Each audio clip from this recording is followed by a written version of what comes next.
तो यार जैसा कि देख सकते हो एक नया वाला मंगा लेके आ गया हूँ। अब इसको मत कहना एक्सप्लेन है भाई। अगर ये वाला एक्सप्लेन हो ना, जो कि मुझे लग रहा है एक्सप्लेन अभी तक नहीं हुआ होगा, तो फिर बिना किसी और बकवास करते हुए स्टोरी की शुरुआत करते हैं। तो स्टोरी की शुरुआत में पहले हमें बेगर सेक्ट के बारे में इंफॉर्मेशन दिया जाता है। ये beggar sect one of the 9 faction में से एक फैक्शन है इस पूरे गू फ्लेम बैंक का। तो जैसे कि नाम है, ये एक बेगर सेक्ट है जो कि बना है दुनिया भर के बेगर से मिलके और उन बंदों से मिलके जिनके ओरिजिन और बैकग्राउंड अनक्लियर होते हैं। लेकिन इसके बावजूद, और शायद यही वजह है, ये ग्रुप पूरे मार्शल आर्ट वर्ल्ड के वन ऑफ द सबसे स्ट्रॉन्गेस्ट ग्रुप है।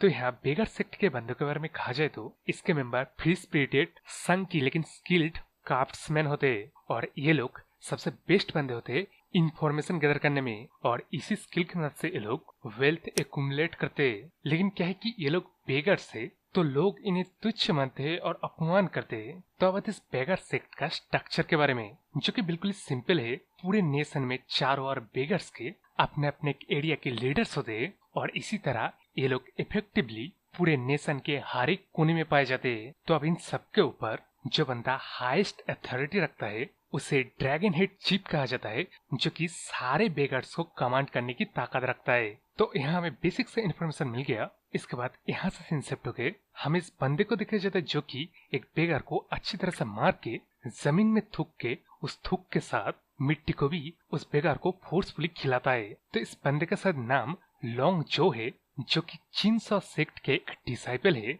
और ये सेक्ट गोंगसू प्रोविंस में आता है। इस सीन के बाद हम लोग इस इन को दिखाया जाता है जहाँ वो बंदा अपने कुछ साथी डिसाइपल के साथ इस तरह डिस्कस कर रहा है कि इन में आने से पहले उसको एक बेगर मिला था जो कि ऑब्वियसली भीख मांग रहा था। तो बेगर जब इससे भीख मांगा ना, तब उसने जो कांड किया उस कांड को मतलब इन लोगों को बता के जोर जोर से हंस रहा था, जिस चीज को सुन के इसके साथी डिसाइपल भी हंसने लगते हैं और कहता है कि वो बेगर कितना अनलकी बंदा था जो हमारे डिसाइपल में से सबसे बेस्ट डिसाइपल के पास भीख मांगने आया था। तो अब इस चीज को सुनकर ना वो बंदा हंसते कहता है, अरे यार मिस्टेक हो गया, मुझे ना उस बेगर को एक कॉर्नर में ले जाके मेरे मार्शल आर्ट के पैतरे को उसके ऊपर अपनाना चाहिए था।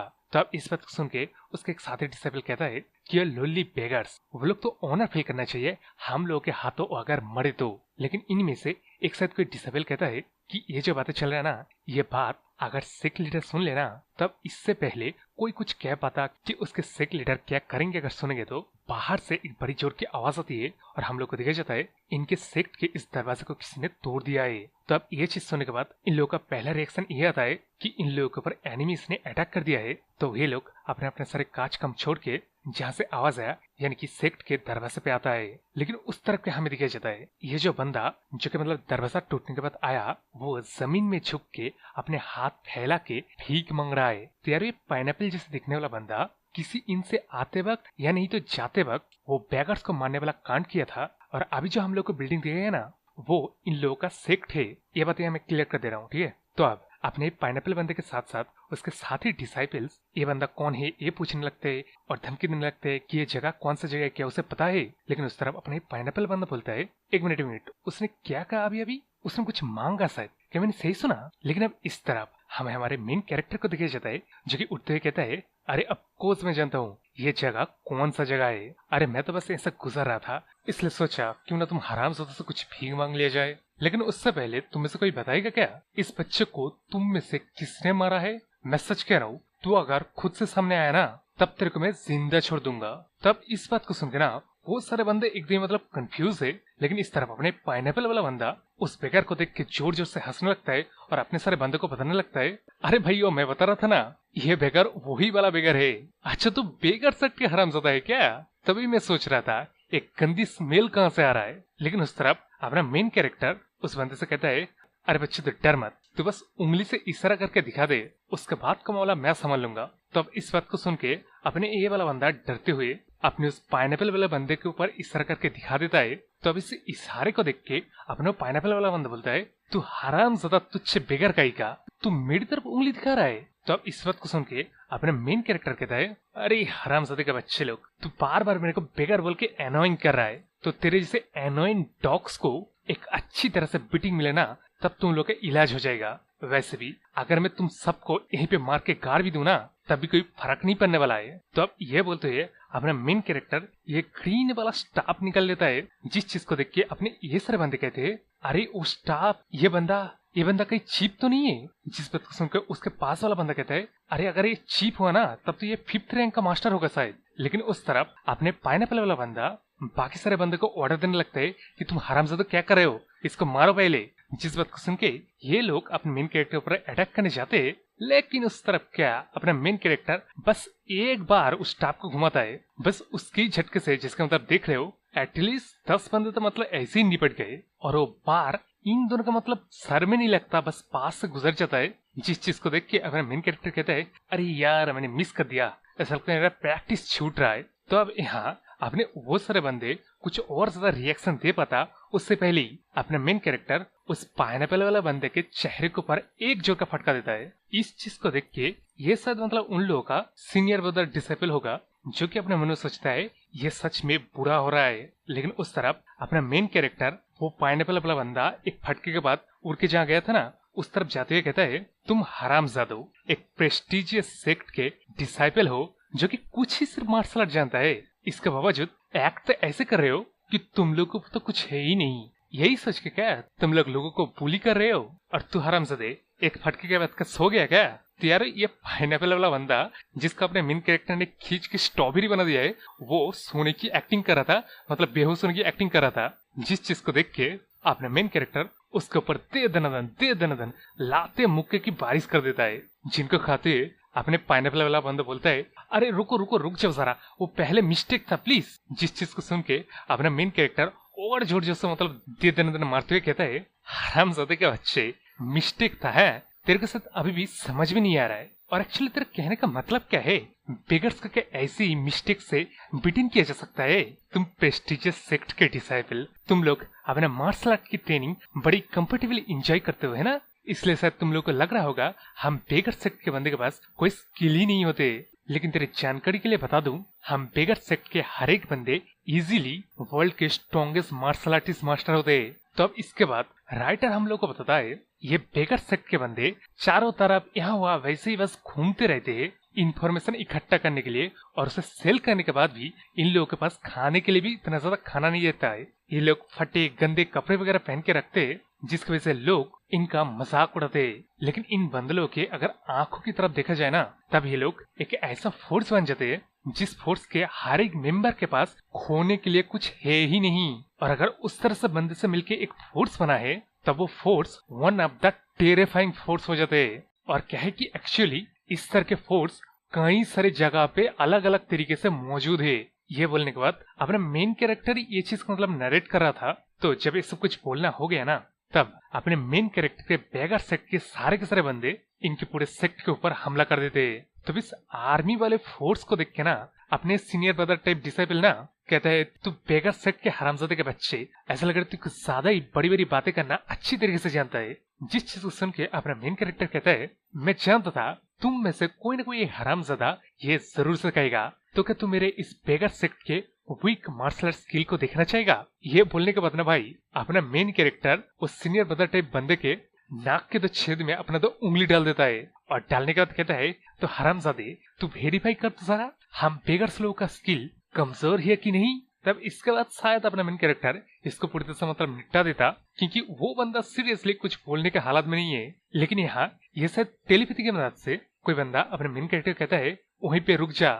जिस चीज को सुन के और महसूस करके अपना मेन कैरेक्टर सोचता है इस बंदे के पास साधारण पब्लिक के लेवल से इसके पास का इनर एनर्जी कहीं ज्यादा है, लेकिन इनर एनर्जी के लेवल साधारण पब्लिक के लेवल से ज्यादा है। तो इसके बाद हमें इस वाले बंदे को दिखाई जाता है जो कि आगे आते कहता है ऐसा लग रहा है मेरे डिसाइपल कुछ बुरा कांड किए होंगे, मैं इसको हैंडल करूंगा हमारे रूल के मुताबिक। तो ये बंदा इस जिनसा सेक्ट का सेक्ट लीडर है, जो कि आगे कहता है प्लीज इससे ज्यादा एक्शन मत लेना, जो एक्शन हमारे प्रिंसिपल के खिलाफ जाए, और इसको पहले जाने दे।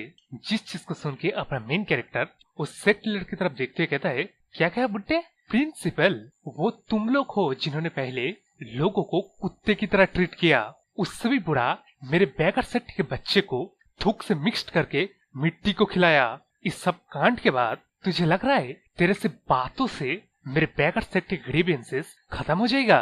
तो अब इस बात को सुन के और अपने मतलब मेन कैरेक्टर को सेंस करके ये सेक्ट लीडर समझ जाता है कि अपना मेन कैरेक्टर डेंजरस माल है। इसलिए वो अपना हॉस्टल एटीट्यूड छोड़ के मतलब शांत वाला एटीट्यूड दिखाता है। जिस चीज को देख के अपना मेन कैरेक्टर पूछता है क्या तू इस सेक्ट का लीडर है? जिस चीज को सुन के अपना सेक्ट लीडर कहते हैं हाँ। तब इस बात को सुन के अपना मेन कैरेक्टर कहते हैं अच्छा तो तू है यहाँ का बिग बॉस, चल मेरे इस बच्चे से माफी मांग, तेरे सपोर्ट ने जो किया ना उसके लिए इस बच्चे से प्रॉपरली माफी मांग। तब इस बात को सुन के सेक्ट के मतलब डिसाइपल लोग अपना आवाज उठाने लगता है, कहने की कोशिश करता है कि तू बेगर सेक्ट के हरामजादे के बच्चे, तेरी हिम्मत कैसे ही सेक्ट के लीडर से इस चीज को डिमांड करने की? सेक्ट लीडर प्लीज आप ये चीज ना कीजिए। तब इन बातों को सुन के अपना मेन कैरेक्टर कहता है अरे ये चीज अच्छा हुआ, तो आप सबके सामने मेरे इस बच्चे से माफी मांगेगा, क्यों तुम माफी नहीं मांगे क्या?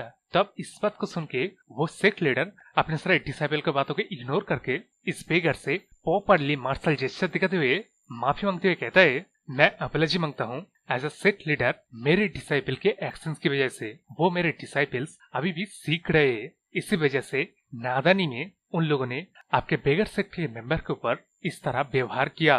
तो आप अगर मुझे माफ कर देना तब मैं आपसे प्रॉमिस करता हूँ कि मैं मेरे डिसाइपल को अच्छे से सिखाऊंगा जिससे यह वाला कांड दोबारा ना हो।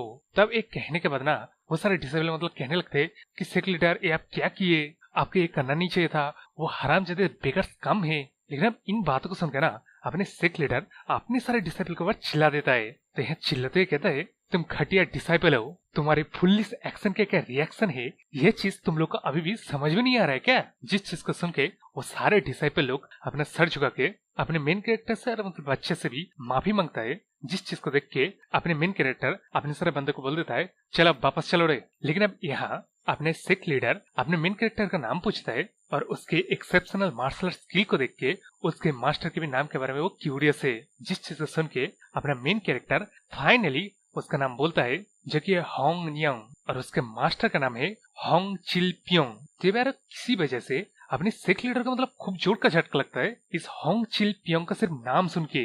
तो यहाँ ऑब्वियसली तुम लोग समझ गए होंगे कि अपना मेन कैरेक्टर मास्टर का हिस्ट्री एक्स्ट्रा ऑर्डिनरी रहा होगा, जिसके बारे में शायद हम लोग को स्टोरी में आगे जाके पता चलेगा। लेकिन अभी प्रेजेंट में अपने सेक्ट लीडर अपने मेन कैरेक्टर से कहता है या फिर हुआंग यांग से कहता है, जिसको मैं यार हुआंग बोलाऊंगा, ठीक है ना, कि बेकर सेक्ट के बंदे एक फ्री स्पिरिटेड बंदे होते, मतलब खुला सांड होते, जिनको इकट्ठा करके उसने ये जो कांड किया ना, आज का एक कांड की गंभीर परिणाम वो वापस जाके कैसे एक्सप्लेन करेगा। जिस चीज को सुन के अपने होंग कहता है कि अच्छा अच्छा हाँ, अगर मैं ऐसे ही वापस जाऊंगा ना तब तो मेरे को कुत्ते का खाना बना दीजिएगा, लेकिन इस चीज के बारे में आपको फिक्र करने की जरूरत नहीं है, वैसे भी मैं बेगर सेक्ट को छोड़ने का प्लान कर रहा हूँ। तब इस चीज को सुनकर ना अपने सेक्ट लीडर कहता है अच्छा तो ऐसी बात है, मैंने सोचा तेरा ये एक्शन कोई रेकलेस आउटबर्स्ट होगा।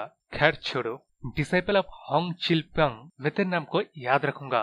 तब इसके बाद अपने सारे डिसाइपल अपने सेक्ट लीडर से पूछने लगते कि उसने ऐसा क्यों किया और ये आखिर होंग चिल प्योंग है कौन। जिस बात को सुन के अपने सेक्ट लीडर कहता है ये जो होंग चिल प्योंग है ना, ये बंदा legendary one of the 9 beggars में से एक है। इस बात को बोलने के बाद अपने सेक्ट लीडर कहता है ये कितना विचित्र भाग्य है। तब इस सीन के बाद हमें सेक्ट लीडर का पास्ट का सीन दिखाया जाता है और बताया जाता है बेहद साल पुरानी की ये बात है जब ग्रीन फॉरेस्ट एक विलेज के ऊपर अटैक कर दिया था। जिस अटैक में एक ग्रीन फॉरेस्ट के बंदे लोग उस विलेज के आदमियों को मार के औरत और बच्चे को स्लेब बना के बेच देते। जिस मैसेकर में इस बच्चे को देख रहे हो और इसके सर पे ये चोट जो कि हमारे सेक्ट लीडर के सर पे भी है, तो इस मैसेकर में अपना ये बच्चा एक बुढ़े आदमी से मिला था जो कि इसे अपने आंखों को बंद करने के लिए कहता है। तो यहाँ मैं अजीम कर ले रहा हूँ अपना ये लेजेंडरी बुढ़ा वो ये होंग चिल प्योंग है जो कि ब्रोकन हार्ट फिंगर का इस्तेमाल करता है। तो यहाँ जिसका अपना लेजेंडरी बुढ़ा है तो उसने काफी आसानी से ये सारे कांड को संभाल लिया और वो डरा हुआ बच्चा बड़ा होके इस सेक्ट का सेक्ट लीडर बन गया। इस फ्लैशबैक के बाद अपने सेक्ट लीडर कहता है अगर वो बच्चा अपने सेक्ट को पीछे छोड़ के खुद से ही इस सेक्ट में आया है ना, और अगर सच्ची मुच्ची में वो बच्चा होंग चिल प्योंग का डिसाइपल है तो हमारे साथ ये जो हुआ ना ये कम में निपट गया। वरना अगर वो बच्चा सीरियस होता तब हम लोग कॉन्सिक्वेंसेस को झेल नहीं पाते। I mean, ऑब्वियस सी बात है लेजेंडरी बुड्ढे का लेजेंडरी डिसाइपल, और शायद इसीलिए ही अपना सेक्ट लीडर कहा था ना कि ये कितना विचित्र भाग्य है क्योंकि उसके मास्टर ने उसका जान बचाया और उसके डिसाइपल सद एक गलती की वजह से उसके पूरा वजूद ही मिटा देता। तब यार इसी के साथ ये चैप्टर खत्म हो जाता है। लेकिन यार स्टोरी में आप मजा आएगा ना बिरू। बोल तो ऐसी एपिसोड के वीडियो पाने के लिए मेरे इस चैनल को सब्सक्राइब कर लीजिए, लाइक शेयर कमेंट करना। बाय।